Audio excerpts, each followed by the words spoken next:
Minute کے 60% لوگ ضمانت پہ تھے، کرپشن کے کیسز تھے، کئی 30 سال سے کرپشن کر رہے تھے۔ تو ایک تو قوم کی توہین کی گئی کہ ہمیں اس طرح سمجھا گیا کہ ہم بھیڑ بکریاں ہیں، کہ کسی کو بھی ان کے اوپر مسلط کر دو تو قوم چپ کر کے بھیڑ بکریوں کی طرح قبول کر لے گی۔ اور اس کے بعد صرف یہی نہیں کہ ہماری گورنمنٹ ہٹائی گئی، بلکہ اس کے بعد پورا ایک پروگرام بنایا گیا کہ کسی نہ کسی طرح دبایا جائے کہ اس کے بعد اٹھ ہی نہ سکے ہماری جماعت۔ ہم نے جب 25 مئی کو ایک پرامن احتجاج کی کال دی اس بیرونی سازش کے خلاف، اور یہ جو ہمارے اوپر کرپٹ ترین لوگوں کو مسلط کیا گیا تھا، تو جب ہم نے کال دی تو ساری قوم کے سامنے جس طرح کا ظلم کیا گیا، ایک وہ جماعت جس کی کوئی تاریخ ہی نہیں آج تک کبھی انہوں نے توڑ پھوڑ کی ہو یا کوئی انتشار کی، پالیٹکس کی ہو، فیملیز نکلی ہوئی تھی، اور وہ ابھی بھی میری آنکھوں کے سامنے وہ سین ہے کہ جس طرح عورتوں پہ، بچوں پہ، فیملیز کے اوپر جس طرح شیلنگ کی گئی، اور پھر یہ سمجھا کہ یہ کرش کر دیں گے، ہمیں اتنا خوف زدہ کریں گے کہ ہم چپ کر کے گھروں میں بیٹھ جائیں گے۔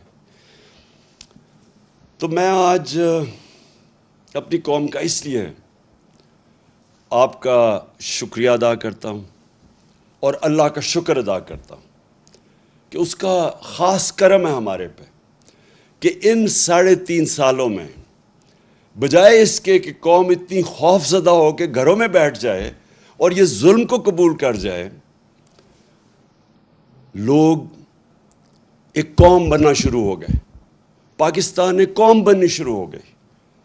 میں نے اپنی زندگی میں صرف ایک دفعہ دیکھا تھا، اور مجھے ابھی بھی یاد ہے، میں عمر میری چھوٹی تھی، 1965 کی جنگ میں مجھے تب جو بھی زندہ تھے تب سب کو لگا کہ ہم ایک قوم بن گئے، ایک قوم کھڑی تھی۔ تو یہ میں نے پہلی دفعہ اس کے بعد اپنی ملک کو ایک قوم بنتے دیکھا ہے۔ جس طرح لوگ نکلے ہیں اس بائی الیکشنز میں نے جو 2018 کا جنرل الیکشن تھا، جب ہمارا پورا ویو آیا ہوا تھا، تب میں نے پبلک کو ایسے نہیں نکلتے دیکھا جس طرح یہ جو 20 بائی الیکشن ہوئے ہیں پنجاب میں، جس طرح اس وقت میں نے اپنی قوم کو نکلتے دیکھا۔ اور ہر چیز کے باوجود میں اس لیے بھی آپ کو آج مبارک دیتا ہوں، اللہ کا شکر ادا کرتا ہوں، اپنی قوم کا شکریہ ادا کرتا ہوں کہ ہر حربہ استعمال کیا گیا ہمیں ہرانے کا۔ پہلے تو ایک غیر آئینی طور پہ اس کو حمزہ کو بٹھا دیا گیا پنجاب کا وزیر اعلیٰ، اس کی کوئی آئینی حیثیت نہیں تھی، اور اس کو سپریم کورٹ نے کہا کہ تم نے کوئی بھی اسٹیٹ مشینری، ایڈمنسٹریشن، پولیس کو بالکل استعمال نہیں کرنا یہ الیکشن کو متاثر کرنے کے لیے۔ اس نے ہر چیز استعمال کی، اس نے ایڈمنسٹریشن استعمال کی، ہمارے اوپر پورا، یعنی کوئی کسر نہیں چھوڑی کہ انہوں نے الیکشن کو متاثر کرنے کے لیے۔ اور جو سب سے شرمناک رول تھا وہ پاکستان کی الیکشن کمیشن کا تھا۔ الیکشن کمیشن نے پورا مل کے نون لیگ کے ساتھ یا حمزہ کے ساتھ پورا مل کے انہوں نے ہمیں الیکشن ہرانے کی کوشش کی۔ تو یہ ایک معجزہ ہے کہ اس سب چیز کے باوجود صرف کیونکہ ایک زندہ قوم کھڑی تھی، ایک زندہ قوم نظر آئی، جس طرح لوگوں نے پولنگ بوتھس پہ گئے، ہمارے کئی جگہ پولنگ ایجنٹس نہیں تھے، اس کے باوجود جس طرح الیکشن لڑا گیا، میں آپ سب کو سلام پیش کرتا ہوں۔ اور یہ اب جو آپ دیکھ رہے ہیں، یہ ایک نئی تاریخ بن رہی ہے پاکستان کی۔ لیکن اس سے پہلے ہوا کیا اس سازش سے؟ میں اپنے جلسوں میں بھی کہہ بیٹھا ہوں، لیکن میں آپ کو بار بار یہ چیز دہرانا چاہتا ہوں کہ ہمارے ملک سے ہوا کیا کہ ایک ملک جو ترقی کر رہا تھا، جو سارے پاکستان کے جو معیشت کے جو انڈیکیٹرز ہوتے ہیں، یعنی جو اکنامک انڈیکیٹرز ہوتے ہیں، وہ سارے صحیح راستے پہ جا رہے تھے. پاکستان کی اکنامک سروے جو اس حکومت کی سروے جو نکلتی ہے، انہوں نے جو جون میں اکنامک سروے نکالی، اس کے مطابق پاکستان 6% اپنی اس کی جو معیشت تھی گرو کر رہی تھی. یعنی ہماری دولت کے اندر 6% اضافہ ہو رہا تھا، اور اس سے پچھلے سال 5.6% پہ اضافہ ہوا. یہ 2 سال جو تھے، 17 سال کے بعد پاکستان نے 2 سالوں میں اس طرح کی ترقی کی، 17 سالوں کے بعد. اور وہ کب پہلے تھا؟ جنرل مشرف کے دور میں. تب کیوں ترقی ہوئی؟ کیونکہ ہم امریکہ کی جنگ لڑ رہے تھے، اور جب ہم امریکہ کی جنگ لڑ رہے تھے تو ڈالرز آ رہے تھے باہر سے. وہ ہم اپنی وجہ سے نہیں، باہر سے پیسہ آ رہا تھا، جس کی وجہ سے پاکستان نے ترقی کی. یہ 17 سال کے بعد اس طرح کی ترقی ہوئی.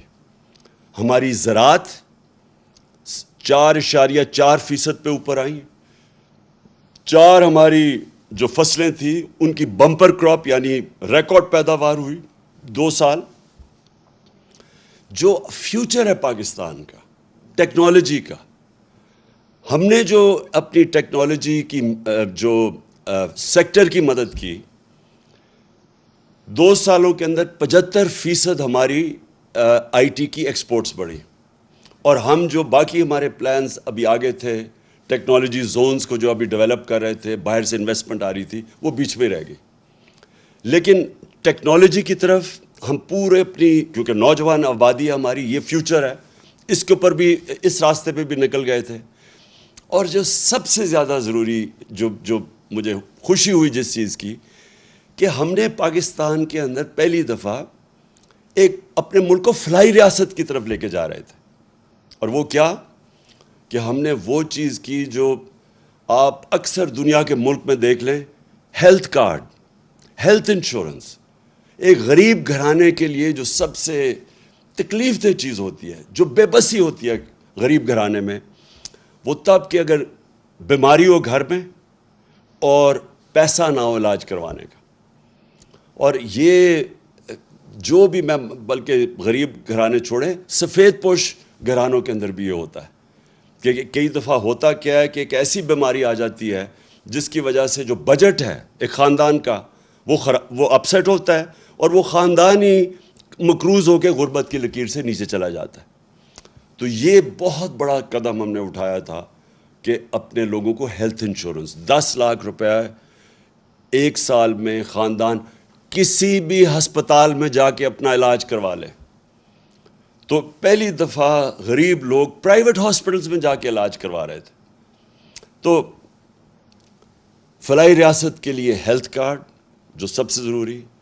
پھر ہم نے اپنے جو ہمارا احساس پروگرام تھا، جس کی پوری کوشش تھی لوگوں کو غربت سے نکالنے کی، وہ دنیا کے اندر اس کی پذیرائی ہوئی.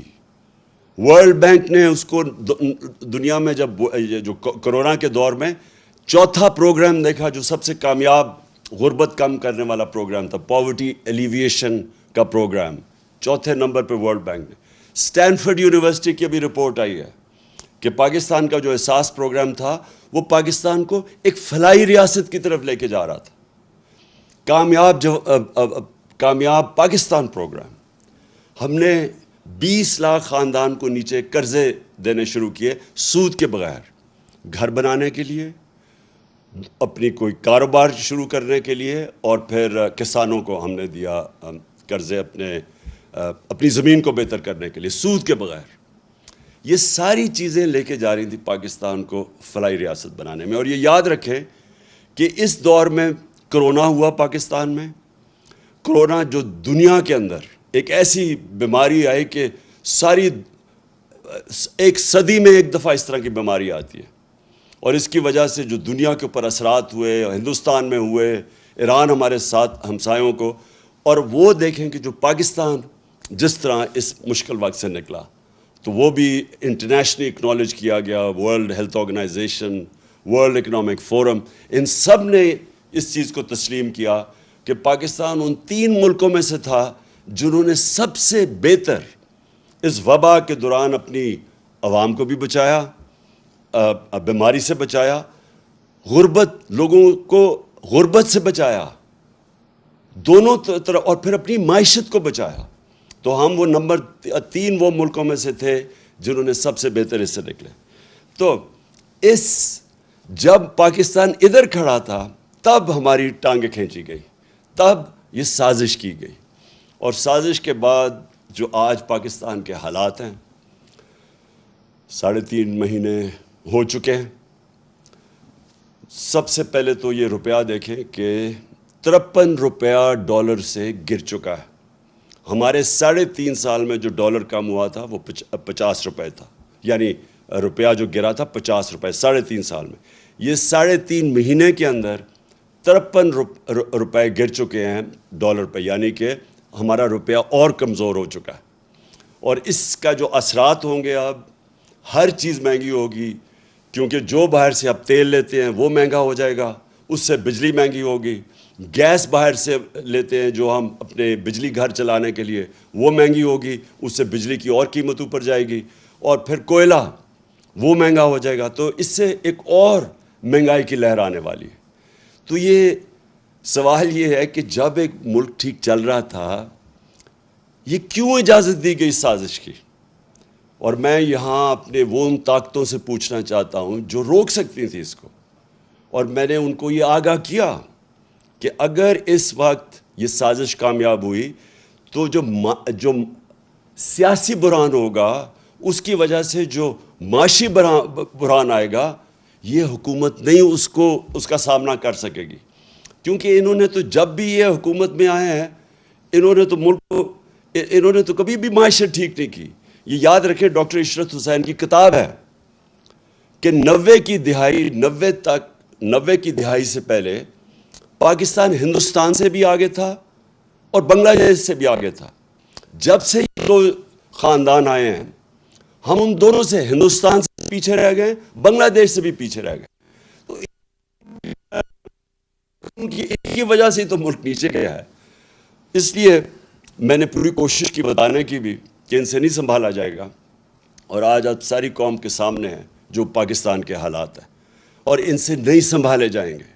جدھر آج کھڑے ہیں, ہم سب کو یہ خوف ہے کہ یہ اب مزید, اور یہ ہے کہ الیکشن کمیشن نے ہمارے خلاف غلط فیصلہ کیا تھا.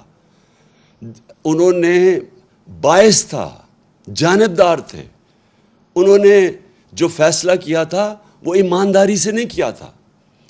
اس لیے ہمیں کوئی اس کے اوپر اعتماد نہیں. اور مجھے جو سب سے زیادہ یہ الیکشن کمیشن کے اوپر اعتراض ہے کہ جب ہم نے کوشش کی پوری کہ الیکٹرانک ووٹنگ مشین لائی جائیں, تو اس نے پوری اس کی مخالفت کی.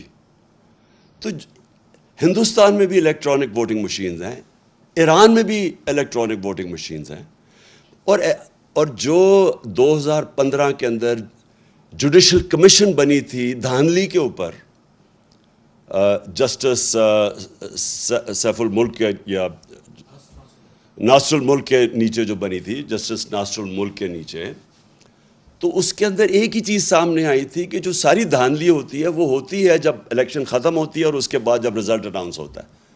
تو جب آپ کے پاس الیکٹرانک ووٹنگ مشین آ جائے تو جیسے الیکشن ختم ہوتا ہے رزلٹ آ جاتا ہے, تو وہ ساری دھاندلی ختم ہو جاتی ہے. اور یہی وہ جو این جی او وہ جو کام کرتا ہے الیکشنز کے اوپر, پٹن, اس کی رپورٹ کے مطابق 163 طریقے ہیں دھاندلی کے, ان میں سے 130 ختم ہو جاتے ہیں الیکٹرانک ووٹنگ مشین سے.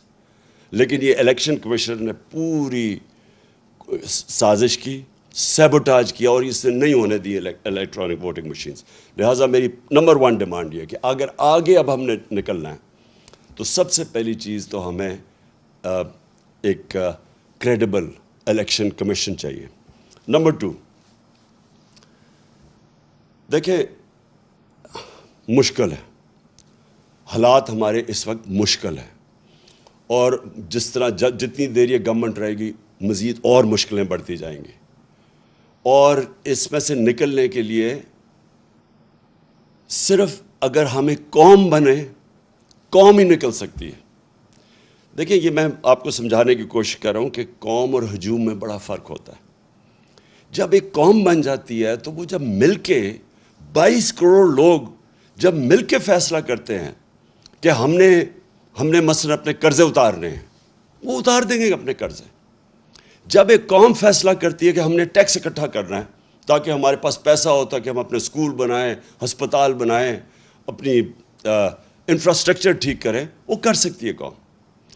جرمنی اور جاپان دوسری جنگ عظیم کے بعد بالکل ختم ہو گئی تھی، ایک بلڈنگ نہیں کھڑی تھی۔ آپ تصویریں دیکھیں ان کی، دوسری جنگ عظیم کے بعد جاپان کے اوپر 2 ایٹم بم گر چکے تھے، ان کی ایک بلڈنگ نہیں کھڑی تھی، لیکن کیونکہ وہ قومیں تھیں، قوموں نے مل کے 10 سالوں میں وہ پھر سے کھڑے ہو گئے۔ تو ہم تو اللہ نے اس ملک کو اتنا زیادہ دیا ہے کہ ہمیں، آپ کو بھی نہیں اندازہ کہ اس نے کتنی نعمتیں بخشی ہیں، لیکن وہ ہم تب تک، جب تک ہم قوم نہیں بنتے، ایک قوم بن کے ہم اس کا مقابلہ نہیں کرتے، ہم ان نعمتوں کا نہیں فائدہ اٹھا سکیں گے۔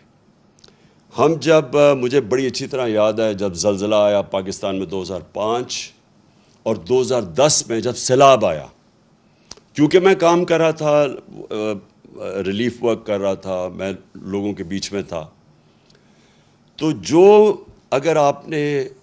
اگر دیکھنا تھا، اگر اس کی آپ کو کسی نے سٹوریز لکھی ہوں، تو جب قوم نے مل کے ان دونوں بحران، زلزلے کا اور سیلاب کا، ہمیں کوئی، سیلاب میں تو ہمیں امداد بھی کسی نے نہیں دی۔ انہوں نے کہا آصف زرداری اوپر بیٹھا ہوا ہے، یہ ہم کوئی پیسے نہیں اسے دیں گے کیونکہ اس کے پیسے سیدھے ملک سے باہر چلے جائیں گے، پیسے بھی نہیں ملے۔ لیکن ہر پاکستانی نے شرکت کی، بیرون ملک پاکستانی مجھے انوائٹ کر کے پیسے دیتے تھے کہ آپ یہ سیلاب زدہ لوگوں کی مدد کریں، اور ہم اس سے نکل گئے، کیونکہ قوم سب کچھ کر سکتی ہے۔ تو ابھی بھی جو اب سامنے ہمارے راستہ ہے، اس میں باحیثیت ہم قوم مقابلہ کر سکتے ہیں۔ اور جو سب سے پہلے میرا جو پلان بنا ہوا ہے کہ اگر ہمیں حکومت ملتی ہے تو ہم کیا کریں گے، میں سب سے پہلے اپنے بیرون ملک پاکستانیوں کو موبلائز کروں گا۔ دیکھیں میرے پاکستانیوں، ایک چیز سمجھیں، ہمیں اندازہ ہی نہیں ہے کہ ہمارا کتنا بڑا اثاثہ ہے بیرون ملک پاکستانی۔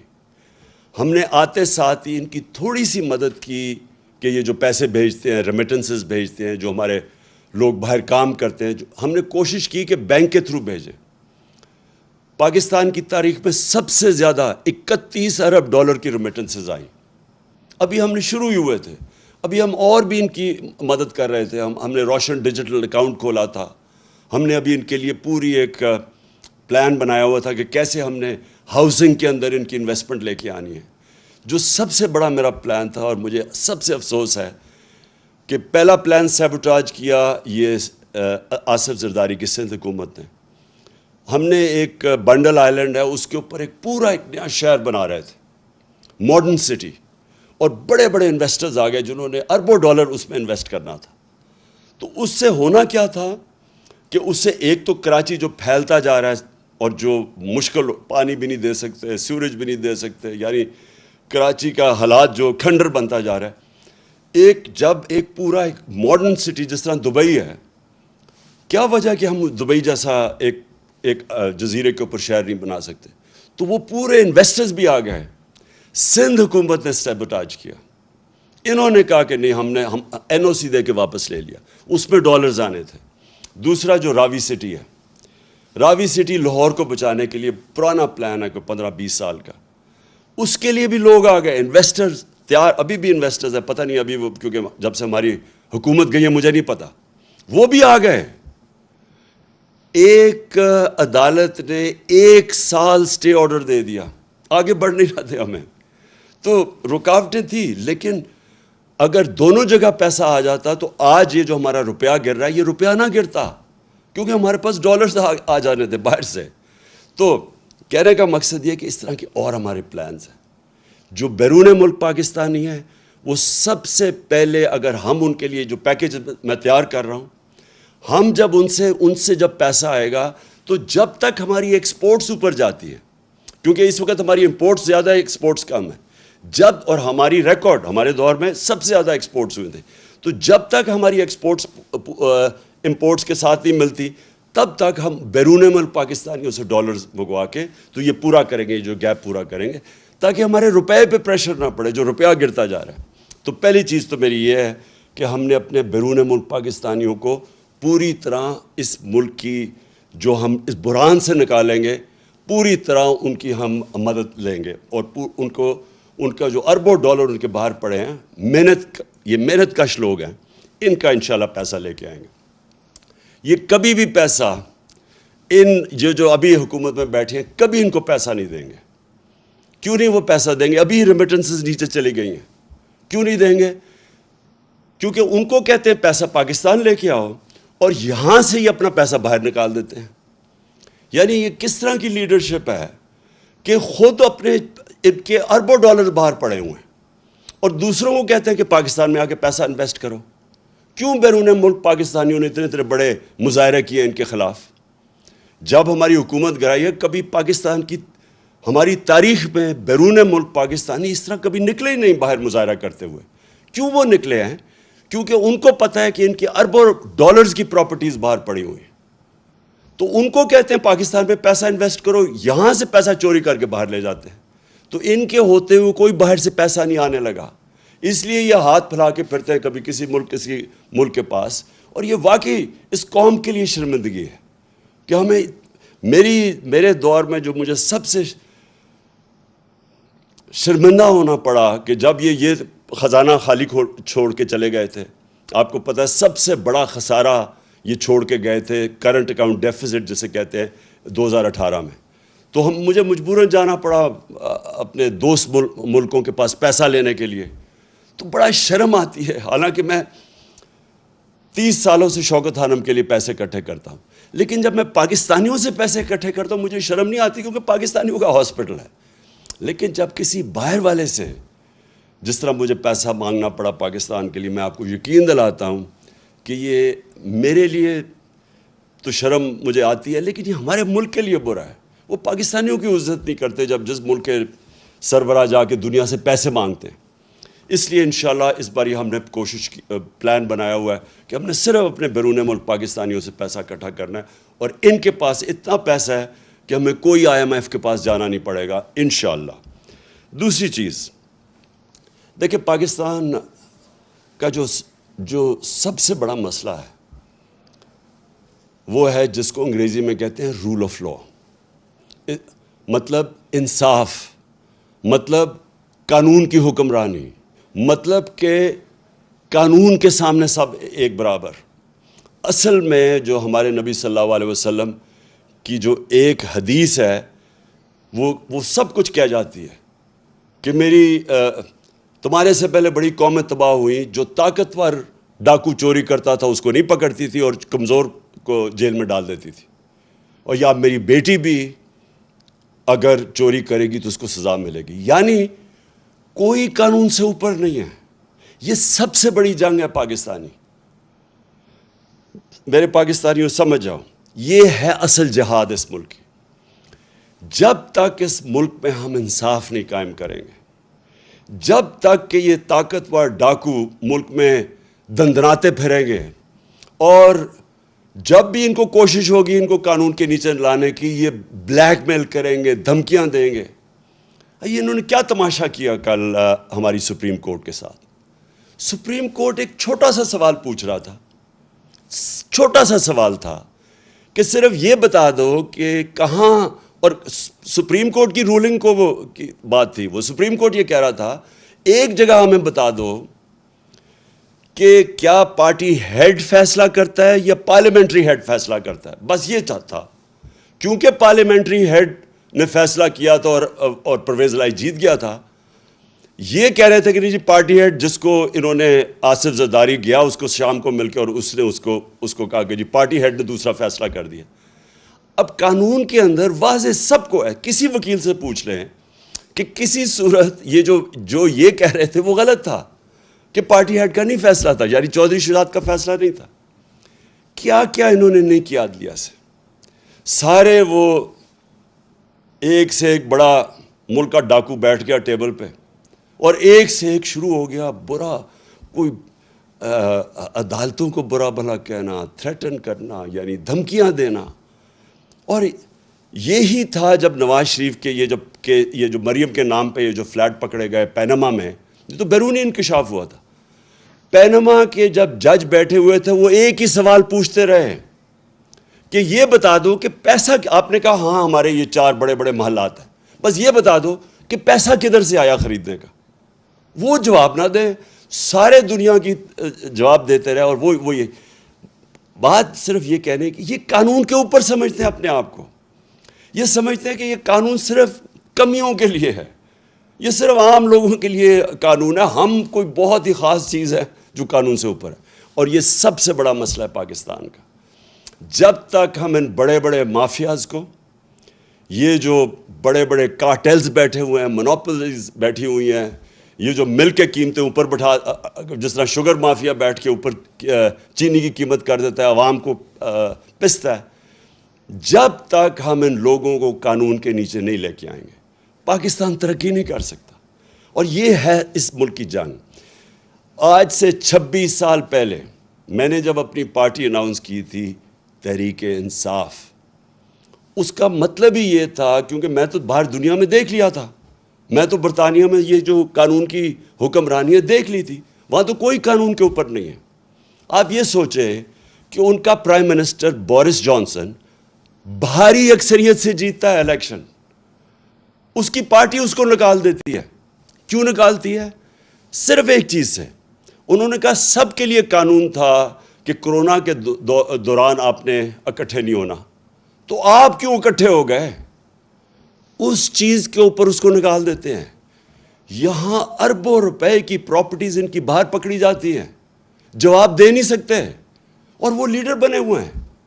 اور اس کی 2 وجوہات ہیں. سب سے پہلی کہ اس ملک کے اندر ہم نے آنے نہیں دی قانون کی حکمرانی. یا ملٹری ڈکٹیٹرز تھے، وہ ویسی قانون کے اوپر تھے، وہ ویسی قانون توڑ کے آتے تھے. پچھلے 62 سال میں آدھا وقت ملٹری ڈکٹیٹرز رہے ہیں اور آدھا وقت یہ 2 خاندان رہے ہیں. اور یہ 2 خاندان جب بھی ان کو کوشش کرتے ہیں، ان کے کرپشن کیسز، یہ سارا وقت یا تو ملک سے باہر بھاگ جاتے ہیں، اور یا پھر یہ سارا وقت یہ کہتے ہیں کہ جی آپ کی جرت کیسے پڑی کہ ہمیں قانون کے نیچے لانے کے لیے.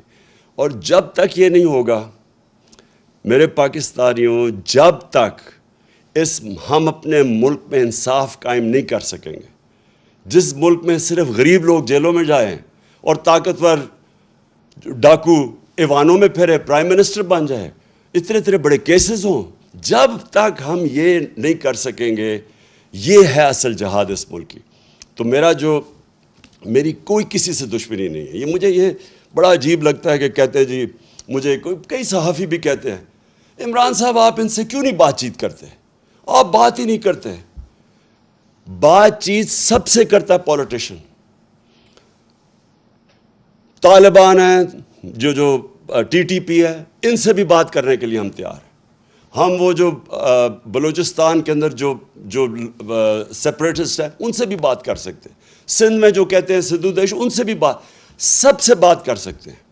لیکن جس دن آپ چوروں کے ساتھ ڈیل کرتے ہیں، آپ کا معاشرہ تباہ ہو جاتا ہے.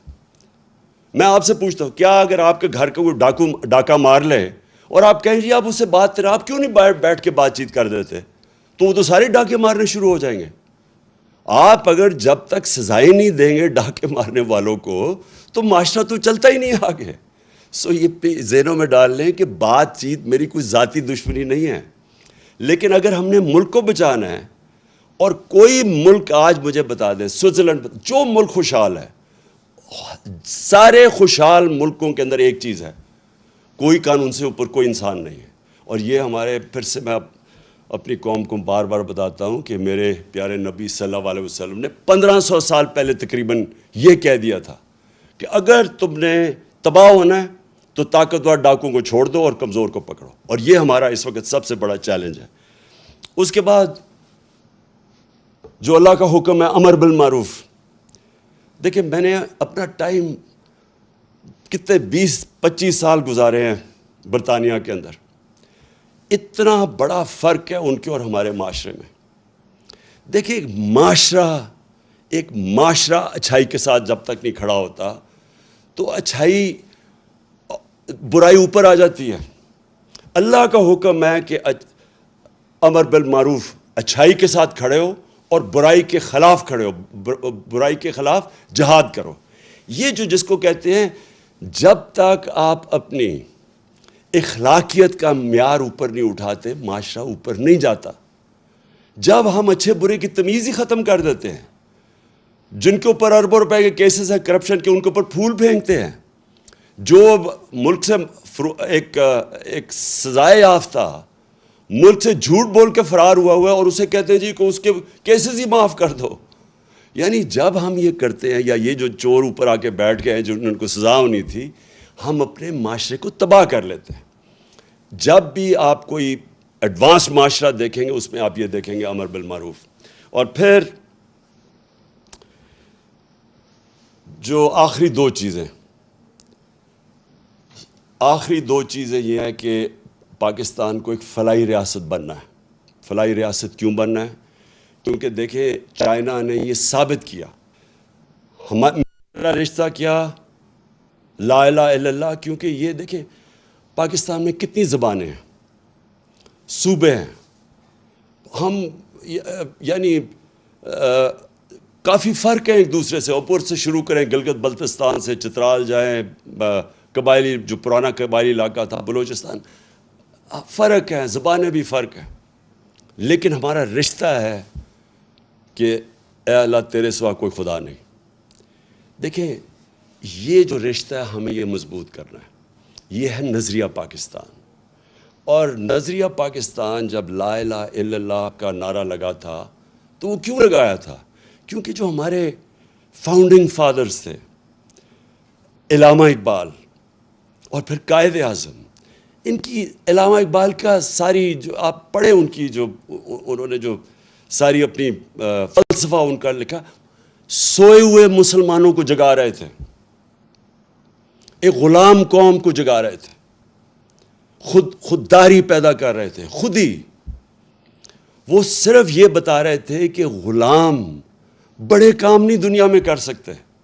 اللہ نے بہت بڑا انسان کا مقام بنایا ہوا ہے, لیکن اوپر انسان صرف تب جا سکتا ہے, اقبال کا شاہین صرف تب بن سکتا ہے جب وہ غلامی کی زنجیریں توڑے. اور غلامی ایک تو یہ کہ جسمانی غلامی یعنی جو انگریز کی غلامی تھی, اور پھر قائد اعظم نے پاکستان کے جب کیس لڑا تو انہوں نے کہا کہ انگریز کی غلامی کے بعد ہم ہندو کی غلامی نہیں کرنا چاہتے, ہم آزاد قوم رہنا چاہتے. تو دوسرا اس کی غلامی وہ ذہنی غلامی ہے, اور وہ بھی وہ لا الہ الا اللہ وہ ذہنی غلامی ختم کرتا ہے. جو سب سے بڑی زنجیر ہمیں ہماری پرواز کو روکتی ہے وہ خوف کی زنجیر ہے. جو انہوں نے 25 مئی کو ہمارے اوپر جو خوف طاری کرنے کی کوشش کی تاکہ ہم سارے چپ کر کے بیٹھ جائیں گے, یہ سب سے بری زنجیر ہوتی ہے. انسان ڈر کے غلامی بھی قبول کر لیتا ہے. خوف اس کی کیا ہوتا ہے کہ میں مر نہ جاؤں, کہ مجھے مار نہ دیں. میں نے جب پہلی دفعہ الطاف حسین کے خلاف آواز بلند کی تو ساری میری پارٹی آ گئی کہ جی یہ آپ نے کیا کر دیا, یہ آپ کو مروا دے گا الطاف حسین, کیونکہ خوف ہوتا ہے لوگوں میں. لیکن میرا تو ایمان ہمیشہ یہ ہے کہ جب سے میرے مہمان, ہمیشہ سے نہیں, شروع میں نہیں تھا, جب سے میرے مہمان آیا تو مجھے تو یہ پتہ ہے کہ قرآن میں واضح لکھا ہوا ہے کہ جب تک وہ آپ اوپر نہیں لے کے جائے گا جب تک اس کا فیصلہ نہ ہو. تو یہ انسان کو آزاد کرنے کے لیے اللہ نے اپنے ہاتھ میں رکھی ہوئے زندگی موت. پھر دوسرا خوف, میری رسک نہ چلی جائے. اب یہ جن لوگوں نے 25 مئی کو یہ جو پولیس والے اور رینجروں نے جو ربر بلٹس اور شیلنگ کی تھی عورتیں بچوں کے اوپر, ان کو پتہ تھا یہ غلط کر رہے ہیں. ان کا ضمیر تو بتا رہا ہوگا ان کو غلط ہے, لیکن ڈر رہے ہوں گے کہ ہماری نوکری نہ چلی جائے. دیکھیں قانون یہ کہتا ہے کہ آپ کوئی غلط کام نہیں کر سکتے قانون کے خلاف, چاہے آپ پولیس والے ہوں, چاہے فوجی ہوں, چاہے آپ گورنمنٹ سرونٹ ہو. جب اپنی نوکری کو بچانے کے لیے غلط کام کرتے ہیں، گناہ کرتے ہیں، یہ بھی ایک شرک ہے۔ آپ اپنے ضمیر کو جب بیچتے ہیں، لالچ کو پیسے دے کے آپ کو خریدتا ہے، یہ جو ابھی بکے ہمارے لوگ بھیڑ بکریوں کی طرح، یہ بھی شرک ہے، چونکہ اللہ الحق ہے۔ اور یہ جو خوف ہے ہمارا کہ جو مجھے کوئی ذلیل نہ کر دے، جتنی میرے خلاف کیریکٹر اسیسینیشن کی کیمپین چلائی گئی ہیں، جتنے پچھلے 26 سال میں انہوں نے میرے اوپر کیا کیا کیمپینز نہیں چلائیں، لیکن ذلیل نہیں کر سکتے، کیونکہ اوپر والے کے فیصلے کے بعد ذلت نہیں آتی۔ اور انہوں نے اتنا پیسہ خرچ کیا اپنے اوپر، آپ کے عوام کے ٹیکس کے پیسوں سے اپنے اشتہارات دیے، عزت نہیں ملی ان کو، کیونکہ اوپر والے کے ہاتھ میں عزت ہے۔ اللہ، جب آپ لا الہ الا اللہ کا دعویٰ کرتے ہیں تو اللہ آپ کو آزاد کر دیتا ہے کہ ایک سجدہ جس کو تو گراں سمجھتا ہے دیتا ہے لاکھوں سجدوں سے نجات۔ جب آپ ایک اللہ کے سامنے سجدہ کرتے ہیں آپ آزاد ہو جاتے ہیں۔ لا الہ الا اللہ انسان کو غیرت دیتا ہے، کیونکہ جب آپ سوائے اللہ کے کسی کے سامنے نہیں جھکتے تو لوگ آپ کی عزت کرتے ہیں۔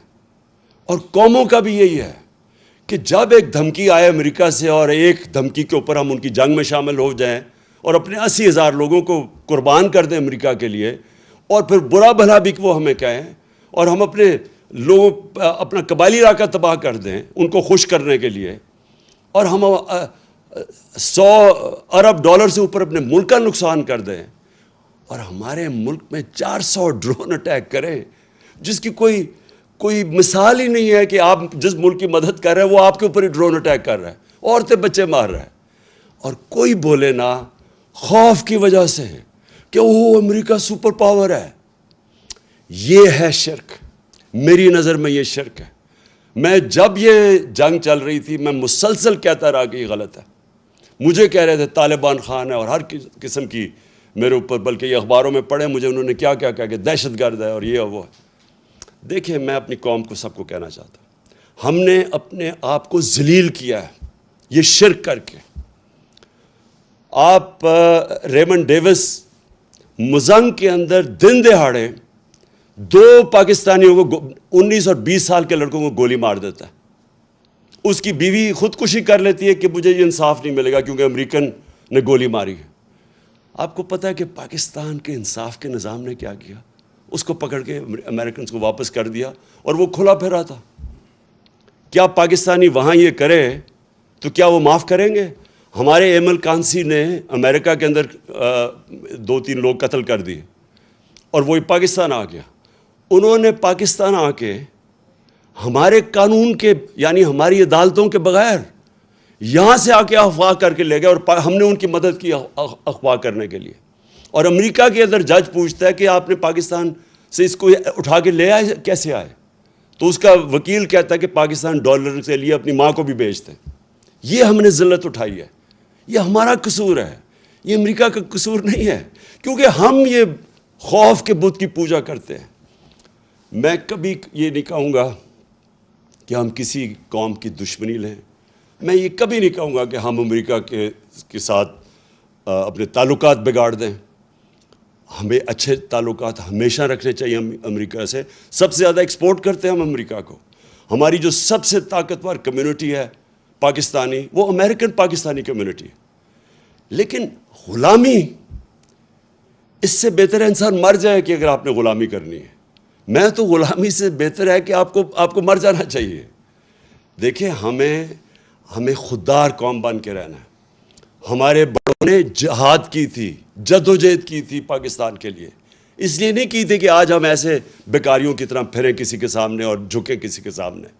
تو میں آپ اپنی قوم کو یہ صرف کہنا چاہتا ہوں، دیکھیں، لا الہ الا اللہ کو سمجھیں، یہ ہماری قوم کو غیرت دے گا۔ ہم اپنے پیر پہ کھڑا ہونا سیکھیں۔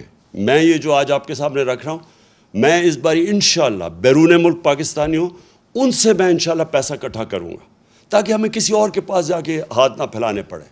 اور میں آپ کو ایک بات بتا دوں کہ ایک دفعہ ہم اپنے پیر پہ کھڑے ہو گئے اور سیدھے راستے پہ لگ گئے، ہم نے اپنے ملک میں یہ عدالتی نظام، قانون کا نظام ٹھیک کر دیا. یہ طاقتور ڈاکوؤں کو قانون کے نیچے لیا ہے, مافیاز کو قانون کے نیچے لیا ہے, اور اپنی عام لوگوں کی ہمارے میں احساس ہونا چاہیے کہ ان کو ہم اوپر اٹھائیں مشکل وقت میں. میں آج آپ کو کہہ رہا ہوں کہ یہ ملک, آپ کو کسی کو نہیں اندازہ کہ جتنی نعمتیں اللہ نے ہمیں بخشی ہیں, یہ کتنی تیزی سے ہمارا ملک اوپر جائے گا. میں آج آپ سب کا پھر سے آنے کا شکریہ ادا کرتا ہوں. میں آج آپ سب کو پھر سے خراج تحسین پیش کرتا ہوں کہ یہ ساری جو بیرونی سازش تھی, آپ نے قوم بن کے اس کو شکست دی. پاکستان پائندہ باد.